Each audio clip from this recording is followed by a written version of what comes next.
Hey folks, Rob back, and it's another Rob Plays, and this week, it's Alien Syndrome, the 1988 conversion published by Ace of Sega's 1987 arcade game. Let's bring it in. Pretty simple mission. You've just got to go to those 6 parts of a space colony, rescue all the crew on board, and blast all the aliens without dying. Now, I'm going to be honest, this is pretty brutal. I actually think it's a little tougher than the arcade machine. I had a quick go on that earlier. So, the idea is you need to collect all those people. The map terminals are ever so handy because you can just see everything. And the other big thing, of course, is the scrolling. Keep going. This push scrolling is terrible. Well, maybe not terrible, but it's really frustrating. Because you've got to just... Because you don't want to get too far ahead of the camera because you run into aliens. But at the same time, you need to keep moving, or as the instructions tell you, you will get swarmed by aliens. And I think that is the one thing I'd want to change. Now, I've never actually played it. I've only played this, PAL version was written by a UK team, published by a UK publisher. But it was converted, it was ported for US machines by Sega. And I know that what I remember reading, and I need to double check this, I have some disk images around, is that in the US version of the game, they actually tweak the scrolling, so it doesn't do this.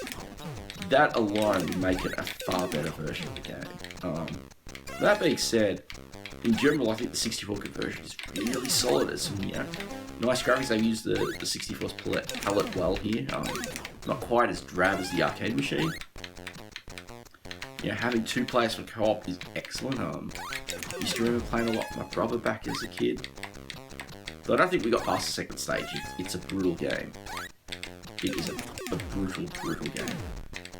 Which, it's an arcade quarter money guzzler, so that's not much of a surprise to me. But it's still, it's still frustrating. We're doing the right time-wise, come on.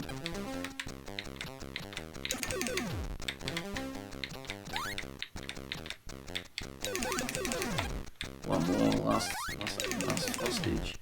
And they're up for the exit. But yeah, one of the things I found surprising, and a bit of a step backwards, is that the 64 version requires you to get every hostage out. In the arcade machine, you have far fewer.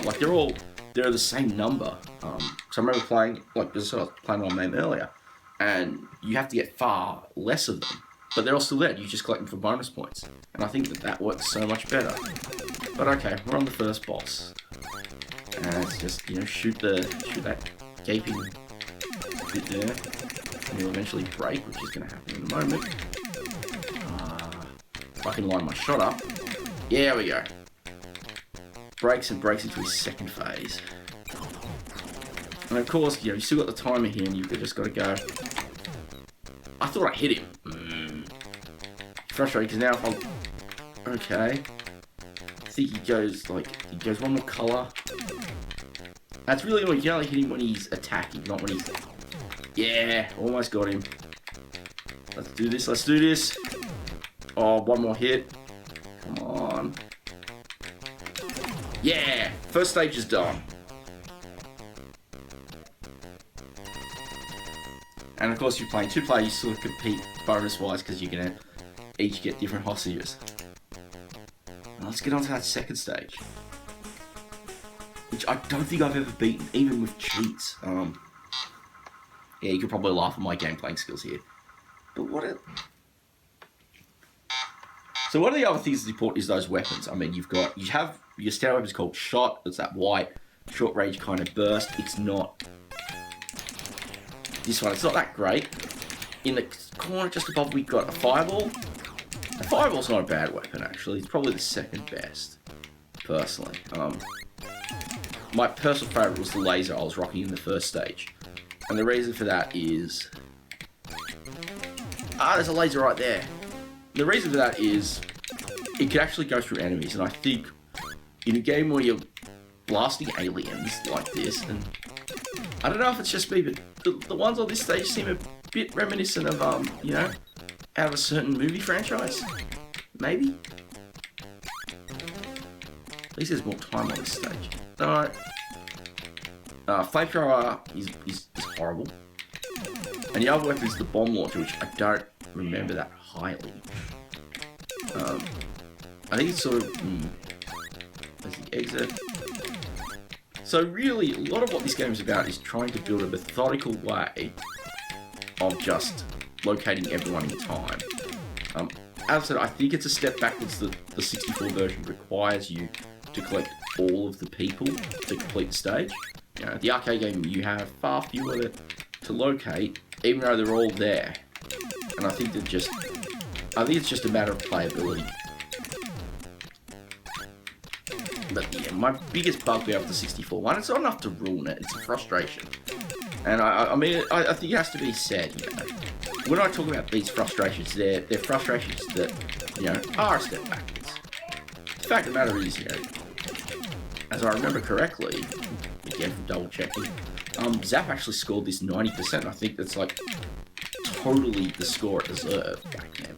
I think it's still a very, very good conversion, you know. 1988 was kind of that era where we were getting, you know, US Gold shifting everything to use tier text. Tier text. Disappointing you are. 50 seconds left. Can't remember what happens if you run out of time. I can't remember if it says insta game over or you lose a life. But there's another hostage. There's another laser, which would be useful if I had a second player. Okay. And yeah, a lot of it really is about like learning to know exactly where to go. Okay. So 2. That's sort of predicted. Got 20 seconds left. Am I going to make it? This is now officially Captain McTent's face. Okay. Oh, there it is. There's the hostage. 15. 10.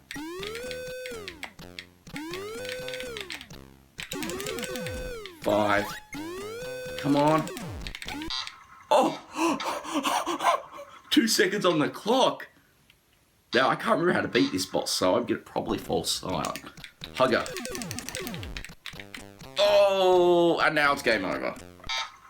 And now it's game over.